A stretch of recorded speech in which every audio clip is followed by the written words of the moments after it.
So kung hindi po magre-remit ng US dollars ang ating OFWs, maapektuhan po ang ating importation at mahihirapan ang mga namumuno ngayon. Po, isang linggo nga pong hindi magpapadala ng pera ang ating ang ilang pong OFW mula Marso 28 hanggang April 4 bilang pagpapakita na po ng kanilang simpatya sa pagkakaaresto kay dating Pangulong Rodrigo Duterte. Ano ho ba ang inyong masasabi dito?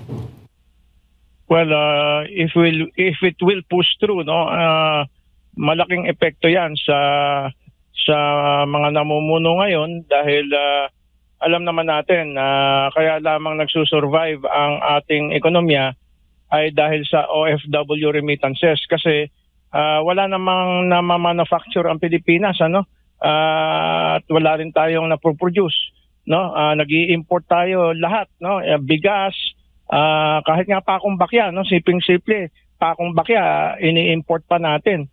So sa pag-import po ang ginagamit ay US dollars. Hindi naman tatanggapin ang Philippine peso or any other currency sa importation.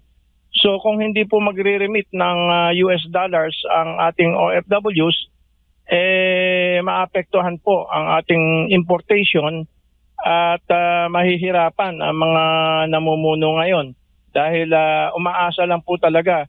The Philippine economy is just kept afloat through OFW remittances. At dahil malaki po ang ating utang denominated in US dollars, maapektuhan din po ang pagbabayad ng ating utang if a significant portion of our OFWs will stop remitting US dollars into the Philippines. Opo, isang hiling lang naman ang panawagan ng mga OFW, particular na po dyan po sa Europa, na ibalik si dating Pangulong Rodrigo Duterte dito sa Pilipinas. Yan ho ba ay mahirap nang gawin ngayon ng pamahalaan? Medyo, to tell you frankly, kasi ayokong hindi sabihin yung totoo para maging handa ang lahat. Medyo mahirap pong maibalik sa ating bansa ang sinuman na Pilipino na nalagay sa detention sa ICC. Dahil ang ICC po ay, kung i-review ninyo ang history ng ICC, pagka-perceived enemy of the Western countries, the West, ay talaga pong hindi na naibabalik sa bansang kanilang pinanggalingan at kadalasan sila po ay nakukonvict. Kaya ang tawag ng marami sa ICC, lalo na sa Global South at sa Third World, lalo na ang mga BRICS countries, ay ang tawag nila sa ICC ay kangaroo court. Dahil ang mga kinukonvict lamang diyan ay yung mga kaaway ng Western countries. Pero yung mga kakampi ng Western countries na talagang nag-genocide, katulad sa Yugoslavia, sa former Yugoslavia, yung mga nag-conduct ng genocide dyan, lalo na sa Kosovo, sa Bosnia-Herzegovina, sa Croatia, pinawalang sala po. Pero yung mga Yugoslavians na ang ethnic description ay mga Serbians, ay convicted po sila lahat at hindi na sila nakalabas sa ICC. Kaya ang tawag po dyan ng marami sa Global South at saka sa Third World, particularly sa BRICS countries, ay ang tawag na sa ICC ay talagang kangaroo court po yan. Yan ang tawag dyan. Opo. Hindi natin mapipigilan yung paglabas ng mga Duterte supporters o ng mga kababayan natin, hindi lamang po sa abroad, kundi maging dito sa Pilipinas. Dahil nga po sa pagkakaaresto nitong si dating Pangulong Rodrigo Roa Duterte. Sa tingin ho ninyo, ito'y sapat na para may gawin pong paraan ang gobyernong ito para po sa panawagan ng maraming tao? Ang magagawa lang ng gobyernong ito, at most, dahil na-transfer na lang yung jurisdiction of the corpus, hindi na pwede yung habeas corpus dito sa Pilipinas, through the Department of Foreign Affairs, ay kung magbabago ang isip ng liderato ng ating gobyerno, mag-submit ng formal request para maibalik sa Pilipinas si dating Pangulong Duterte. Yan lang ang magagawa.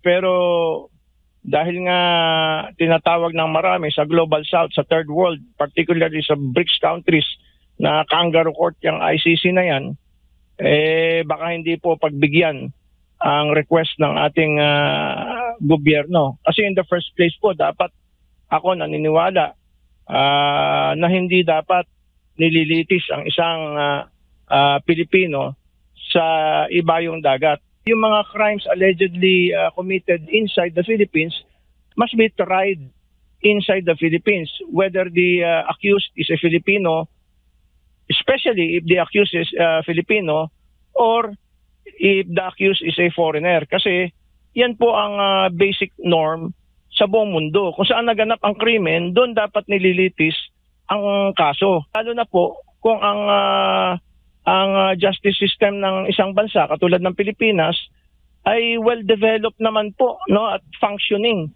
no, at wala namang martial law, wala namang revolutionary government. Nasa normal situation tayo. The courts are open. The prosecution, the Department of Justice, prosecutors' offices are open. So, ano po ang dahilan? Bakit ang isang Pilipino na dati pa naman Pangulo ay isinuko sa isang foreign court na merong reputation sa Global South, sa Third World at sa BRICS countries na isang kangaroo court? So, bakit po ganyan? Marami pong nagtatanong na kahit hindi po, sabihin na natin hindi talaga pro-Duterte, nasaktan po ang maraming Pilipino dahil Pilipino po yan eh. At dati po nating Pangulo yan eh. Kung yan po ay nagagawa sa isang dating Pangulo, illegal rendition na some say is tantamount to outright kidnapping, paano pa po yung ordinary Filipino? Kahit ano pa po ang akusasyon, dapat po sa Pilipinas nililitis yan. Ano? Kasi kahit sabihin mo pang crimes against humanity, wala naman po tayo nababalitaan na pinatay na foreigner. Ano? Ang allegations lang po, panay Pilipino ang mga pinatay at panay sa Pilipinas nangyari ang patayan. So bakit lilitisin sa ibang bansa? Para bang wala tayong soberenya? Para bang tuta tayo ng mga Western countries na kahit anong gusto ng Western countries ibibigay natin? No, yung natural resources natin napupunta na sa kanila Pati ba naman yung ating mga tao mapupunta pa rin sa kanila. Medyo sumusobra na po, no? Sumusobra na yung pagpapatuta sa Western countries, no? Wala na pong nationalism, wala nang sense of sovereignty, wala nang sense of independence. Naging puppet state na lang tayo, naging banana republic na lang tayo na ang tingin sa abroad bulok ang ating judicial system, bulok ang ating prosecution system. Na maaaring totoo naman po na bulok yung ating prosecution system kasi ang pamilya namin mismo nakaranas na yung child abuse case hindi pinansin ng ating prosecutor, samantalang pag child abuse dapat complete support ang ating prosecutor. So maaaring totoo na bulok ang ating prosecution system, pero yung ating judgment system, yung third part of our executive department, yung judiciary, hindi naman po yata bulok yan, ano? Magaganda naman yung mga decisions niyan. So bakit natin isusuko sa ibang bansa ang isang Filipino citizen na para bang walang justice system sa Pilipinas, at lumalabas nga na walang justice system, no? So ano pang pag-asa ng pangkaraniwang tao sa ganitong bulok na sistema? Kailangan pa ba ng revolusyon katulad ng 1986 na bago kikilos ang ating gobyerno?